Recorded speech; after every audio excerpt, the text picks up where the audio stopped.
কিরে তুই একা আসছস? সুজি কোথায়? সুজি আপু না, সুজি রুমে নেই। নেই তাহলে কোথায় গেছে? মনে হয় স্কুলে চলে গেছে।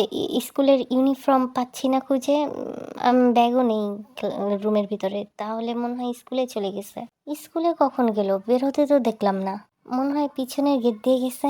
পিছনের গেট তো তালা দেওয়া, চাবি আমার কাছে, আমি তো চাবি কারো কাছে দিই নাই। তাহলে কিভাবে গেল? তাহলে মনে হয় সামনের গেট দিয়ে গেছে, তুমি খেয়াল করোনি, দেখো নাই।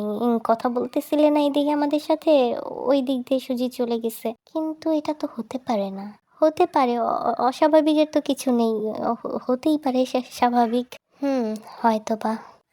আচ্ছা ঠিক আছে বাবা, চলো আমরা খাওয়া দাওয়া করি। খাওয়া দাওয়া করতে চলো। সুজি নেই এখানে থেকে কি করব? ধ্যাত, মনটাই খারাপ হয়ে গেল। না আন্টি, আর একদিন খাবো, ইমার্জেন্সি কল চলে আসছে, এই জন্য যেতে হবে। আলহামদুলিল্লাহ। আলহামদুলিল্লাহ, তুমি যে পরে এসে খাবে এই জন্য অগ্রিম আলহামদুলিল্লাহ বলে নিলাম। ও থ্যাংক ইউ সো মাচ, আমি ভাবতেও পারিনি এত অল্প সময়ে আপনারা আমাকে এত কাছের মনে করবেন। ওকে, আমি এখন আসছি, তাহলে পরে এক সময় আসবো। ভাই আমার মনে হয় ওই ব্যাটা সুগারে পছন্দ করছে। ফাউল কথার জায়গা পাস না, একটা ব্যাটা ওই ব্যাটারে পছন্দ করে কিভাবে? আরে ওই ব্যাটা তো ব্যাটারে পছন্দ করেনি, ব্যাটা আক্তার বেটিরে পছন্দ করছে, মানে সুগা আক্তার সুজিরে পছন্দ করছে। দেখ যত সব আজেরা কথা। কখন পছন্দ করছে? তোকে কি কানে কানে বলে গেছে? আমরা কেউ দেখতে পেলাম না, তুই একাই দেখতে পেয়েছিস। ও শুধু একা দেখতে পাবে কেন? আমিও দেখছি, আমারও কেন জানি মনে হলো যে ওই ব্যাটাই সুজিরে মানে সুগারে পছন্দ করছে। সেম দোস্ত, আমারও মনে হয়েছে যে সুগা ভাইয়ারে পছন্দ করছে ওই বেটায়। তোদের সবার মনে হয়েছে, কিন্তু আমার তো মনে হলো না। কারণ তুই যে ঈশ্বরচন্দ্র বিদ্যাসাগর, তুই তো বই ছাড়া কোনো কিছু দেখোসই না চোখে। আর আমরা বই ব্যতীত দুনিয়ার সবকিছুই দেখি চোখে। এই জন্য আমাদের চোখে পড়েছে, তোর চোখে পড়েনি। আমি বুঝতে পেরেছিলাম প্রথমেই, যখন ওই বেটায় সুগিরে না মানে সুজিরে দেখেছিল, তখন তার চোখের ভাষা, মুখের এক্সপ্রেশন, ওইটা দেখে আমি বুঝতে পেরেছি যে কাম সারছে। কাম তো ওই লোকটা সারে নাই, সারছে আমাদের। যখন ওই লোকটা জানতে পারবে যে ও যাকে দেখে ক্রাশ খেয়েছে সে ব্যাটা আক্তার বেটি, তাহলে কি অবস্থা হবে দোস্ত? কি আর হবে, তার লোকের আমাদের হাত পা কেটে রেখে দেবে, তারপর অবশিষ্ট যে গলাটা থাকবে সেটা সে এসে কাটবে। এটা ছাড়া আর কিছুই হবে না। তোদের কিছু না হলেও আমার তো অবশ্যই হবে।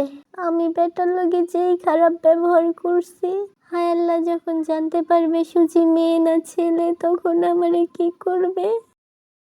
কি রে, ওই লোকটার ভাই কি বলল?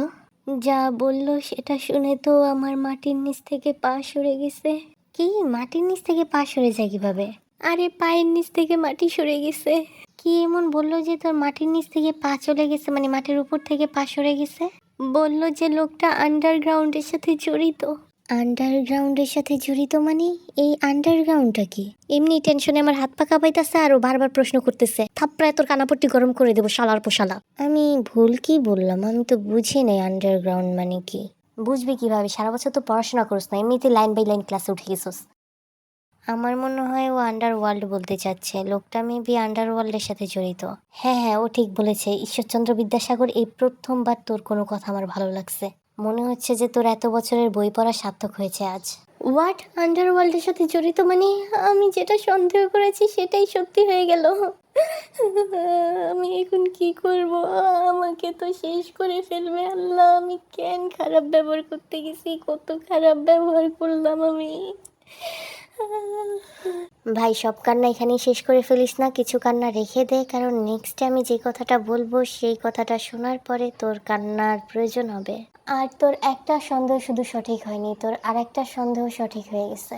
শুধু তোর সন্দেহ না, আমাদের সবাই সন্দেহ। ভাই তোর আল্লাহর ওয়াস্তে দোহাই লাগে, তুই এইভাবে আটকে আটকে কথা বলিস না। এমনিতেই তোর কথা শুনে আমার হার্টবিট নাচানাচি শুরু করে দিছে, কখন জানি নাচতে নাচতে অজ্ঞান হয়ে যায়। প্লিজ ভাই তাড়াতাড়ি বল, কি বলতে চাচ্ছিস? কথাটা হলো, ওই লোকটা সত্যি সত্যি সুজিরে মানে আমাদের সুগাকে পছন্দ করেছে সুজি রূপে। ওই লোকটা কি ওই লোকটার ভাইকে সরাসরি বলেছে যে আমাদের সুগারূপী সুজিকে পছন্দ করেছে? না, সরাসরি বলেনি, তবে আঙ্গিতে ভঙ্গিতে বলেছে। আর বলেছে যে সুজির প্রতি ভালো করে খেয়াল রাখতে। ও কখন বাসায় আসে, কখন বাসা থেকে যায়, স্কুলে কখন যায়, কোন স্কুলে পড়ে, কি আসার বিষয়, সব কিছু। তাহলে আমি যে বাস খাবো এটা পুরো কনফার্ম। শুধু বাস খাওয়ার কথা কেন বলছিস দোস্ত? মরার কথা বলবি না?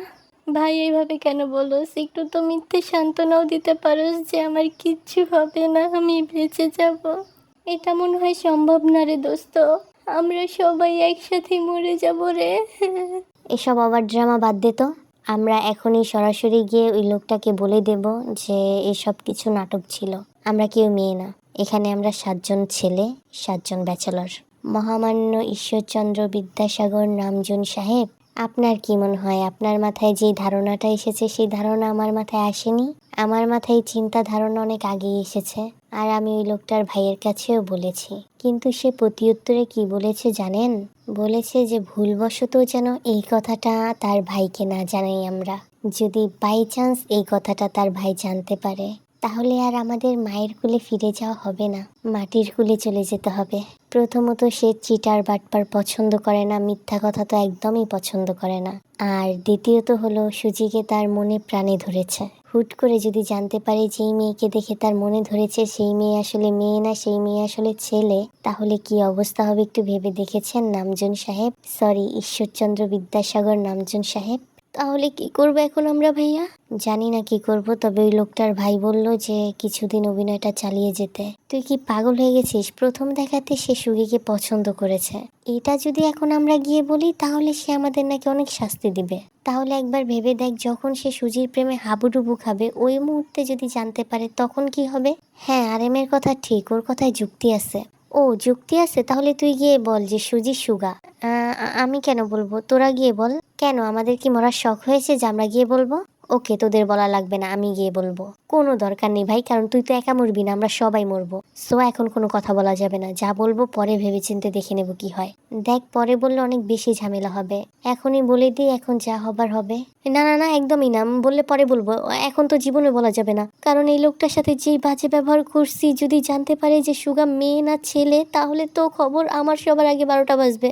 পরে বলবো, লোকটার সাথে আগে ভালো ব্যবহার করে নিই, লোকটার মন জয় করে নিই, তারপরে বলবো। তারপরে আমাকে শাস্তি দিলেও কম শাস্তি দিবে, এত বেশি না। হ্যাঁ, আমার মতো ঠিক, পরে বললেই হবে। দেখিস, এর মাসুল তোদের ভালোভাবে দিতে হবে, যা হবে দেখা যাবে। কিরে জাঙ্কুক, আজকে সুগা ভাইয়ের আগে বের হয়ে গেলি? বাবা, ভালো তো। কে বলছে? সুগা কখন বের হয়েছে, এখন মনে হয় বাসায় চলে গেছে। ভাই আমি বুঝি না, তাহলে সুগা ভাইয়া পরীক্ষা দিতে আসেই কেন? কি জানি, জানি না। যাই হোক, জিমিন কোথায়? তুই একা চলে আসলি? বাবা, জিমিন কি এখনো লিখতেছে নাকি? আরে কচুর মাথা লিখতেছে, ফোন নিয়ে কট খাইছে, এই জন্য প্রিন্সিপালের রুমে নিয়ে গেছে স্যারে। হ্যাঁ হ্যাঁ, কি বলিস? কোন স্যারে নিছে? নাসির স্যারে। ভাই, এই শালার স্যারটা অনেক কড়া রে, মনে হয় বাংলা ডিপার্টমেন্টের। তো তোর পরীক্ষা কেমন হলো? পরীক্ষার কথা আর বলিস না, পরীক্ষা একটুও ভালো হয়নি। কিভাবে ভালো হবে বল? গত রাত্রে তো একটু পড়তেই পারিনি, ভয়ে হাত পা কাঁপাইতেছিল। হ্যাঁ, এর আগে মনে হয় পড়তে পড়তে বই খাতা সব ছিঁড়ে ফেলছোস। হুম হুম, না সেটা না অবশ্য। হেই ভি, কেমন আছো? পরীক্ষা কেমন হয়েছে? হ্যাঁ ভালো আছি, পরীক্ষাও ভালো হয়েছে। তুমি কেমন আছো? হ্যাঁ আমি ভালো আছি, বাট আমি ভেবেছি তুমি মনে হয় ভালো নেই। 2 দিন যাবৎ কোনো ফোন নেই তোমার, আর আমার ফোনেও ব্যালেন্স ছিল না, এই জন্য তোমায় ফোন দিতে পারিনি। কিরে ভি, তুই? আচ্ছা, আমরা পরে কথা বলি। কেন, তুমি কি ডিস্টার্ব ফিল করছো? আর ইনি কে? ও আমার রুমমেট, জাংকুক। ও, হাই। জি হ্যালো। হ্যাঁ ঠিক আছে, আসছি তাহলে ভি, তুই কথা শেষ করে তারপরে আয়। জাংকুক শোন। আচ্ছা আমি আসি, পরে কথা হবে, পরে তোমাকে কল দিব। ওই জাংকুক শোন। জাংকুক দাঁড়া, জাংকুক আমার কথাটা শোন। কি শুনবো? রুমমেটের সাথে এত কথা কিসের তোর? আমরা জাস্ট রুমমেট, সো রুমমেটের মতো থাকবি। সরি রে জানেমান, শ্যাট আপ। আমরা রুমমেট, রুমমেট কখনো জানেমান হয় না, আন্ডারস্ট্যান্ড? জানেমান সরি রে, আমি ওই টাইমে নার্ভাস ছিলাম, কি থেকে কি বলে ফেলেছি আমি নিজেও জানি না। আই এম সরি রে জান, তুই চল ওই মেয়েটার সামনে আবার চল, আমি তোর পরিচয় আবার নতুন করে দিচ্ছি, চল জানেমান, আই এম সরি। কি বলেছি শুনতে পাসনি? আমি তোর রুমমেট, সো রুমমেটের মতো চলবি। এভাবে বলিস না জানেমান, প্লিজ, আই এম সরি। ভি আমাকে ছাড় বলতেছি, রাস্তার মধ্যে সিগারেট করবি না। তুই এরকম কেন করছিস জানেমান? আমি তো বললাম যে আমি নার্ভাস ছিলাম, আমি এই জন্য কি বলেছি আমি নিজেও জানি না, আই এম সরি। আমি ইচ্ছে করে বলি নাই, বিশ্বাস কর। আমি সত্যিই নার্ভাস ছিলাম, নার্ভাসের কারণে মুখ ফুসকে ওই কথাটা বলে ফেলেছি। আই এম সরি জান। আমি কি করে তোকে শুধু রুমমেট বলবো বল? তুই আমার বেস্ট ফ্রেন্ড, আমার জান, আমার কলিজা, আমার দুনিয়া, তুই সব আমার। ও তাই? আমি তোর সব? তাহলে ওই মেয়েটার সামনে কি এমন হয়েছে যে এত নার্ভাসের কারণে যে তোর সব, তাকে তুই শুধুমাত্র রুমমেট বলে পরিচয় দিয়েছিস? কে ওই মেয়েটা? কি হলো বল, কে ওই মেয়েটা? আমাদের গ্রামের একটা মেয়ে। শুধুই গ্রামের একটা মেয়ে? অন্য কিছু হয় না তোর? না, তেমন কিছু হয় না। তেমন কিছু হয় না, অথচ তুই রোজ কথা বলিস। তুই তো সেই ছেলে না যে অযথা কোনো মেয়ের সাথে কথা বলবি। অযথা কেন, আমি প্রয়োজনে তোকে দুই একটার বেশি কথা বলতে আমি কখনো কোনো মেয়ের সাথে দেখিনি। সেখানে এই মেয়েটার সাথে রোজ কথা বলিস। আর তুই রোজ কথাই বলিস কিভাবে? কখন কথা বলিস? আমি তো কখনো দেখিনি তোকে। এর মানে তুই লুকিয়ে কথা বলতি। সত্যি করে বলবি এই মেয়েটাকে? বললাম না আমাদের গ্রামের একটা মেয়ে। এটা তো কোনোদিন সম্ভবই না, শুধু গ্রামের একটা মেয়ের সাথে তুই রোজ কথা বলবি, সেটা আমাদের কাছ থেকে লুকিয়ে। জিমিন জানে এই মেয়েটার সাথে কথা বলিস তুই? না, জিমিনও জানে না। এর মানে কতটা সিক্রেট এই মেয়েটা। তুই আমাকে বলবি এই মেয়েটা কে? এভাবে চুপ করে থাকলে তো হবে না। ওই মেয়েটা কে সেটা বলতে হবে। ও বলবি না তাহলে? আচ্ছা ঠিক আছে, দরকার নেই। আমি তো রুমমেট, আমার কাছে কেন বলবি? বলার দরকার নেই। না জানেমান, প্লিজ এরকম করিস না। তাহলে বল এই মেয়েটাকে। ওই মেয়েটা তেমন কিছুই না, এমনি। মিথ্যা কথাতে আমি পিএইচডি কমপ্লিট করেছি। সো আমার সামনে মিথ্যা কথা বলবি না। তুই বলবি কি না সেটা বল শুধু। হ্যাঁ, বলবো। তবে তোকে প্রমিস করতে হবে তুই জিমিনকে জানাতে পারবি না। কেন? জিমিনকে জানালে সমস্যাটা কোথায়? অনেক সমস্যা আছে। তুই যদি আমাকে বলিস যে তুই জিমিনকে কিছু বলবি না, তাহলে বলবো, নয়তো বলবো না। তোকে শুধু শুধু সবাই ড্রামা কিং বলে না, এজন্যই বলে। ওকে ফাইন, বলবো না। এবার বল। না, আগে প্রমিস কর, তারপরে বলবো। সলিড না তুই তোরে। আচ্ছা, প্রমিস। আমি জিমিনকে বলবো না। এবার বল। সত্যি প্রমিস? এবার কি তোর নানির মাথা ছুঁয়ে বলবো যে জিমিনকে বলবো না? বললাম না প্রমিস। ওকে, আমি তোকে বিশ্বাস করলাম। তুই কিন্তু প্রমিস করছস তুই বলবি না জিমিনকে। ঠিক আছে, বলবো না। এবার বল।